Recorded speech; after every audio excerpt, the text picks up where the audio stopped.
Uma boa noite a todos os irmãos. É um prazer estar aqui para falarmos da palavra de Deus. E nessa noite eu quero falar sobre a revelação de Deus ao homem. E para isso convido aos irmãos a abrirem suas Bíblias no Salmo 19. É um salmo que particularmente eu gosto muito, né? Esse salmo não vou me deter muito na leitura para ganharmos tempo, né? Mas é um salmo que ele mostra o caráter de Deus, né? O salmo que revela a Deus através da natureza, né? E nos primeiros versículos ele vem falando que os céus declaram a glória de Deus, o firmamento anuncia a obra das suas mãos, né? Um dia discursa outro dia, ou seja, sem linguagem, sem fala, né?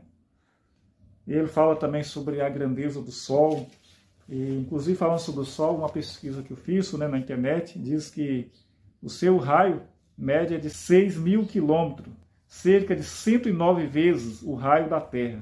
O volume do Sol é de 1.304.000 vezes maior que o do nosso planeta Terra. O Sol está a 149.600.000 quilômetros de distância da Terra. Então, muito grande, né, irmãos? Então, essa é a grandeza do Sol. E nesse salmo também, no Salmo 19, né? O salmista Davi também ele exalta a lei de Deus, né? Porque nós sabemos que a lei de Deus ela é uma revelação do caráter de Deus.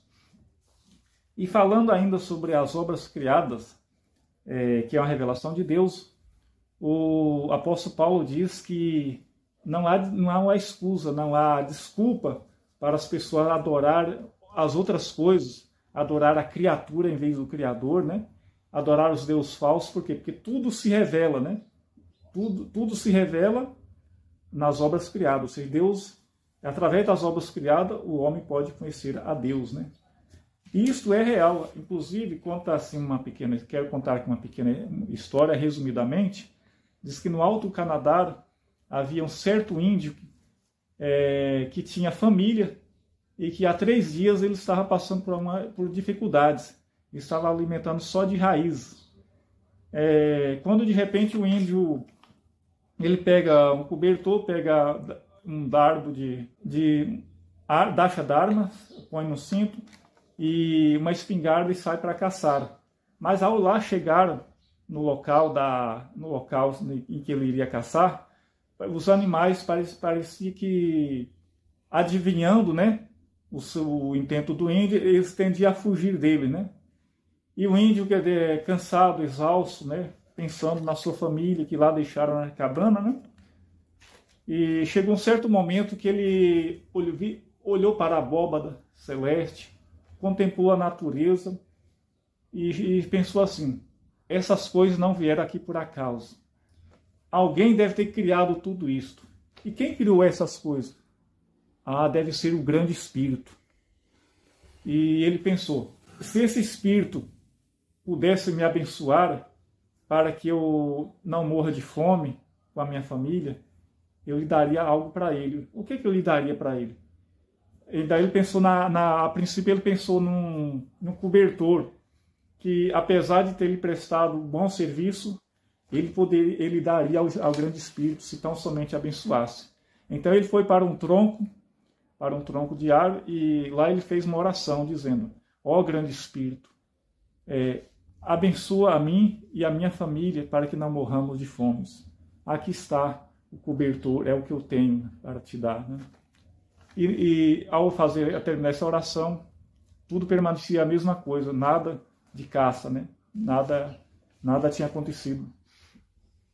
Quando de repente ele teve outra ideia, ele pegou também suas armas que pendiam no cinto, e ele ofereceu também ao grande Espírito, né? Ou seja, essa arma é chamada acha d'armas. Ele falou: ó grande Espírito, aqui está a acha d'armas. É o que eu tenho para te dar. Abençoa a mim e a minha família para que não morramos de fome. E terminou a oração e nada aconteceu. Aí ele lembrou que ele também tinha trazido a espingarda, né? Aí ele pôs no tronco e falou: apesar de essa espingarda também ter lhe prestado um bom serviço, daria ao grande Espírito se tão somente abençoasse. Aí ele falou: ó grande Espírito, aqui está também a minha espingarda. toma e abençoa a mim e a minha família para que não morramos de fome. Terminou a oração e nada demais aconteceu. Tudo permanecia o mesmo, né? Ele triste, exausto, né? Pensando preocupado com a sua família, até que ele teve outra ideia. Ele pegou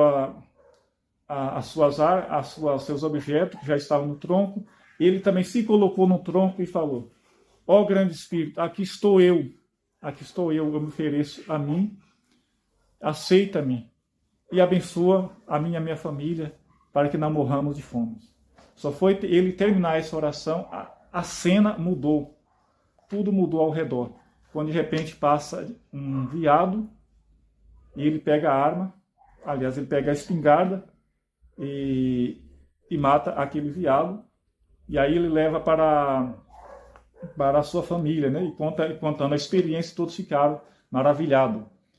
E pouco tempo depois, um pregador falou o seguinte: aceita Jesus, entrega o seu coração a Ele. Aí ele lembrou da experiência e contou, e todos ficaram maravilhados. Então, irmãos, isso aí é uma ilustração que mostra como Deus se revela ao homem através da natureza. E a serva do Senhor, ela diz o seguinte, no livro Eventos Finais, página 218, capítulo 5, na versão digital, ela diz o seguinte: há entre os gentios almas que servem a Deus ignorantemente, a quem a luz nunca foi levada por instrumentos humanos. Todavia não perecerão, conquanto ignorantes da lei escrita de Deus, ouviram sua voz a falar-lhes, por meio da natureza, e fizeram aquilo que a lei requeria. Suas obras testificam que o Espírito Santo lhes tocou o coração, e são reconhecidos como filhos de Deus. Como é maravilhoso essa passagem, né, irmãos?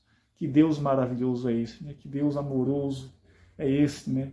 A ponto de se interessar pelo homem, né? Mas nós sabemos, conforme está escrito, que embora a natureza testifique de Deus, ela testifica palidamente. Por quê? Porque a maior revelação de Deus é Jesus, que foi enviado para salvar o homem, né?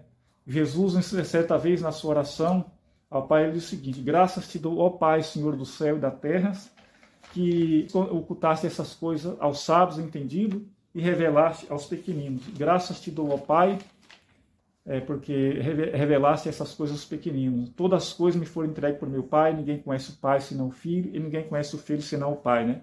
Isso está relatado no livro de São Mateus, capítulo 11, versículo 25, né? Ou seja, ninguém conhece o Pai senão o Filho, ninguém conhece o Filho senão o Pai. Ou seja, Jesus é a maior revelação de Deus ao homem, né? Então, quando Jesus veio a esse mundo, ele veio o quê? Ele veio desmascarar as obras de Satanás. Satanás, ele procurou revestir a Deus, o caráter de Deus, segundo o seu próprio caráter, fazendo as pessoas terem uma imagem negativa ou distorcida de Deus. Aí as pessoas passaram a pensar que Deus é um tirano, é um carrasco, é um Deus assim vingador, um Deus assim injusto, um Deus arbitrário, né? Então foi para desmascarar isso que Jesus veio a essa terra. Então Jesus mostrou o amor e a bondade de Deus, né, ao homem, né? E as pessoas eram atraídas a ele, como ele mesmo fala: e eu, quando for levantado da terra, todos atrairei a mim. Então Jesus morrendo na cruz, Jesus sofrendo na cruz do Calvário, o Pai estava ali sofrendo também. Todo o céu foi entregue ao homem pelo sacrifício de Jesus, né? E o homem tem a oportunidade de se salvar, né? E quando o homem aceita essa revelação, entrega a sua vida, o seu coração a Deus, ele se torna uma nova criatura. E sendo então uma nova criatura, ele tem uma missão. A vida dele também será uma revelação de Deus ao homem. Como o apóstolo Paulo diz o seguinte: vós sois a carta de Deus, escrita, né, por dentro e por fora. Isso está relatado no livro de 2 Coríntios, capítulo 3, versículo 23. Paulo: vós sois a carta de Deus, escrita por dentro e por fora.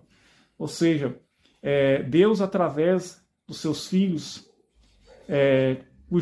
que tem a vida transformada, mandaram a mensagem para o homem, né? Mandaram a mensagem para o homem.